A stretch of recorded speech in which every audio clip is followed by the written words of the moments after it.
Abigail Williams adjusted the strap of her school bag as she stepped onto the familiar school bus, the cool morning air brushing against her face.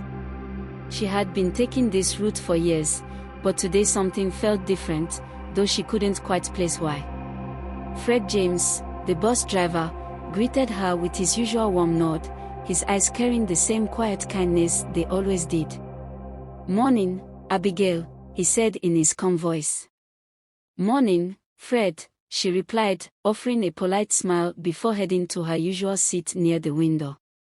The ride was like any other, students chattering, music playing faintly from someone's earbuds, the hum of the engine steady beneath it all.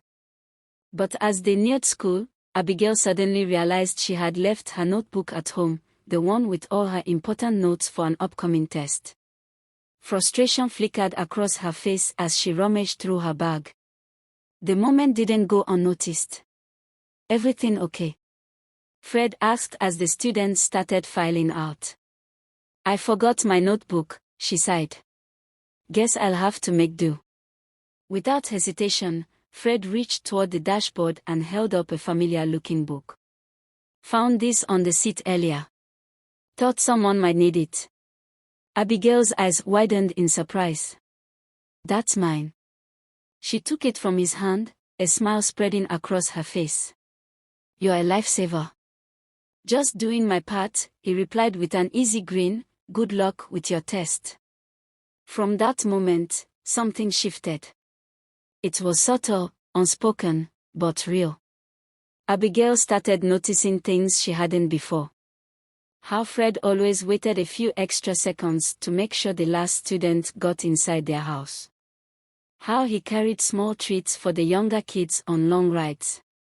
How he never seemed to lose patience, no matter how chaotic the bus got. She found herself lingering a little longer when stepping on and off, exchanging small talk that gradually grew into longer conversations. It wasn't forced or awkward. It was natural, effortless. One afternoon, as a light drizzle painted the windows, Abigail sat quietly while most of the other students had already gotten off. She was lost in thought, watching raindrops race down the glass when Fred's voice broke through. She blinked, turning toward him. "Yeah, just thinking. Dangerous thing to do sometimes," he joked. She laughed softly. "Only if you get lost in the wrong thoughts." He nodded, understanding. "Well, if you ever need a distraction, I know a thing or two about random facts." "Oh, yeah," she raised a brow. "Like what?" Fred tapped the steering wheel. "Did you know buses have something called a kneeling function? It lowers the front so passengers don't have to step up as high." Abigail tilted her head. "You're telling me the bus can bow?" "Pretty much." She chuckled. "I never look at it the same way again." And just like that, a simple conversation became a moment she'd remember, a moment that felt like the beginning of something she hadn't quite named yet. Abigail found herself looking forward to the bus rides in a way she never had before. The morning hellos and evening goodbyes carried a warmth that lingered longer than they should. She wasn't sure when it started. Conversations with Fred had become the highlight of her day. It wasn't just the way he listened, it was how he remembered. A passing comment about her favorite song led to him casually playing it on the radio one morning. A mention of an upcoming exam turned into a quiet, "You got this," before she stepped off the bus. They were small things, but they weren't insignificant. One afternoon, exhaustion weighed heavily on her. She had stayed up late studying. And by the time the final bell rang, she could barely keep her eyes open. The gentle motion of the bus and the distant hum of conversations lulled her into sleep before she even realized it. The next thing she knew, a soft voice broke through the haze. "Abigail." Her eyes fluttered open to find Fred standing near her seat, his voice gentle but firm. The bus was empty. "You fell asleep," he said with a small smile. "Didn't want to leave without making sure you got home safe." He rushed to her cheeks. I didn't mean to." "It's fine," he assured her. You looked like you needed the rest. She rubbed her eyes, sitting up. How long was I out? Just long enough to miss your stop. Her heart sank. Wait. Seriously? He nodded toward the window. But don't worry. I figured you wouldn't want to wake up somewhere unfamiliar. Abigail glanced outside, surprised to see her house just a few steps away. He had gone out of his way to drop her off. For a moment, she didn't know what to say. No one had ever done something so thoughtful without expecting anything in return. Thank you, she said softly, standing up. Really? Anytime, his voice held no hesitation. She hesitated before stepping off, glancing back. Get home safe, too. Okay. Fred gave a small nod. Always, that night, as she lay in bed staring at the ceiling, she found herself replaying the moment over and over. There was something about the way he had waited for her, the way he had spoken her name so gently. It made her feel safe. Seen. The next day, when she got on the bus, she hesitated for only a second before handing him a small cup of coffee. For the extra trip, she said simply. Fred looked at the cup, then at her. A slow smile spread across his face. Looks like I owe you one now. She shrugged, unable to fight the smile, tugging at her lips. Just doing my part. And for the first time, she realized something. What they had was more than just passing conversations. It was something real, something unspoken, but deeply understood. The cold morning air beat at Abigail's cheeks as she stepped onto the bus, her fingers buried deep in her pockets. Winter had arrived in full force, turning the streets into sheets of ice. She moved carefully, but before she could reach her seat, the bus suddenly lurched forward as another student rushed in behind her. Her foot slipped. A gasp left her lips as she braced for the fall, but before she hit the ground, a strong hand caught her arm, steadying her. Easy there, Fred said, his grip firm yet gentle.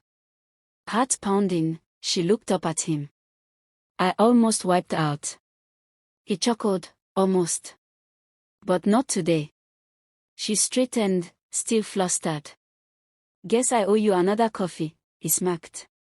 At this rate, I never have to make my own again. The warmth of his hand lingered even after she sat down. She told herself it was nothing, just a natural reaction to falling. But the way her heart kept racing said otherwise. For the rest of the ride, she found herself glancing at him through the mirror, her thoughts tangled in ways they had never been before. That afternoon, as students piled onto the bus, Abigail hesitated before stepping in. She had overheard something between a few teachers in the hallway, something she wasn't supposed to hear. Fred had received a job offer, a better-paying one. And he was considering taking it. The words settled in her chest like a weight. She didn't understand why it bothered her so much. He had his own life, his own future. She had no right to feel disappointed. Still, as the bus rumbled forward, she couldn't stop herself from asking. So, any big plans coming up? She asked, keeping her voice light. Fred glanced at her through the mirror, his. The rain poured steadily, turning the streets into a blur of reflections. Abigail gripped the straps of her bag, her pulse racing as she stood near the bus, drenched but unmoving. The usual routine felt different today. He was leaving. Fred leaned against the open bus door, his gaze soft but unreadable. You're going to get sick standing in the rain like that, he said lightly, though there was something careful in his tone. She swallowed hard. Then, tell me to leave. His lips parted slightly, but no words came. The silence between them was louder than any storm. She took a step closer. I don't want you to go. Her voice wavered, but she didn't care. I know it's selfish, and I know you probably have bigger things waiting for you, but this, she gestured between them. This means something, doesn't it? Fred exhaled, rubbing the back of his neck. Abigail. No, she shook her head, cutting him off. You don't get to walk away pretending this was just another bus route. You don't get to live like none of this mattered. His jaw tightened, eyes searching hers for something unspoken. Then, in a voice barely above a whisper, he said, "It mattered." Relief flooded her, but so did frustration. Then why leave? Fred hesitated, then sighed. Because I thought it was the right thing to do. For who? She challenged. He let out a quiet chuckle, shaking his head. For you. For me. I don't know. A car honked in the distance, but neither of them moved. The air between them crackled, heavy with the weight of everything unsaid. Finally, Fred spoke again, softer this time. I wasn't sure if staying was even an option. She took a deep breath. It is, for the first time in days, he smiled, really smiled. And just like that, something shifted. The decision had already been made.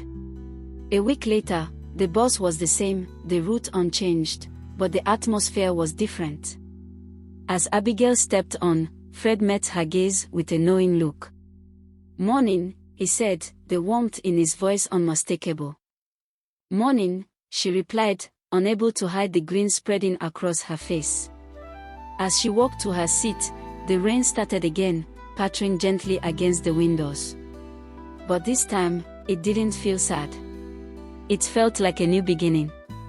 If you enjoyed this story and want to hear more, please subscribe to my channel for more captivating tales like this. Thank you for your support.